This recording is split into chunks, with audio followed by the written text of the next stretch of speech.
ఐక్యంగా ఉండక తప్పదు. ప్రపంచం మొత్తం ఫోర్స్ఫుల్ కన్వర్షన్లు జరుగుతూ ఉన్నాయి.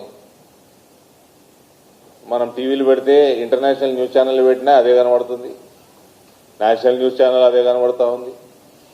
ఫోర్స్ఫుల్ కన్వర్షన్లు, రయట్స్, మంచి మంచి ప్రోగ్రెసివ్ దేశాలు ఫ్రాన్స్, యూకేలు చేతికొస్తున్నాయి, రోడ్డు మీదకి వస్తున్నాయి.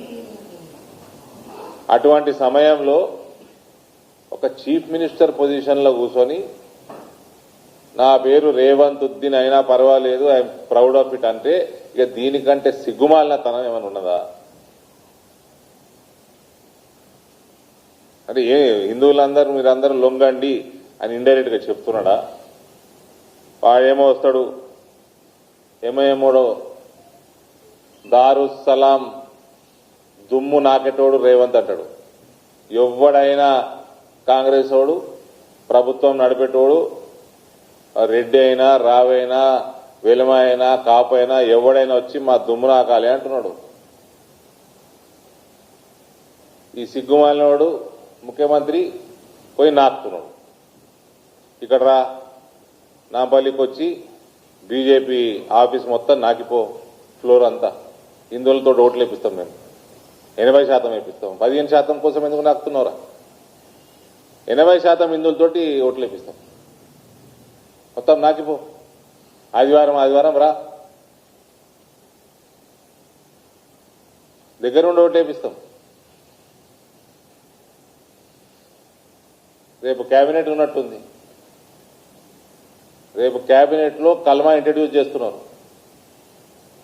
కల్మా చదివి కేబినెట్ మొదలు పెడతారంట రేపు.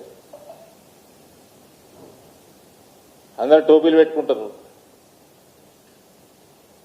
ఈ సిగ్గులేని ముఖ్యమంత్రి వీళ్ళు తుర్కోళ్ళందరూ 2050 వరకు భారతదేశం ఇస్లాం రాజ్యం అవుతుంది అని వాళ్ళు ఏదో ప్రణాళికతో పోతున్నట్టున్నారు వాళ్ళ ఆర్గనైజేషన్స్.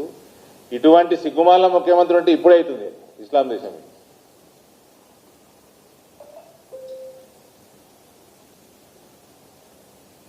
రేపు కేబినెట్ లో కల్మా చదువుతారంటండి.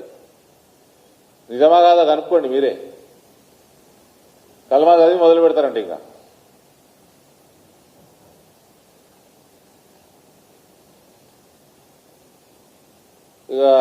ఈ మధ్య మున్సిపల్ ఎలక్షన్లు జరిగినాయి.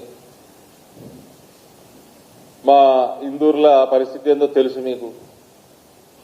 అక్కడ ఒక పిసిసి ప్రెసిడెంట్ డిసిసి ప్రెసిడెంట్ లెవెల్కి పెట్టినాం.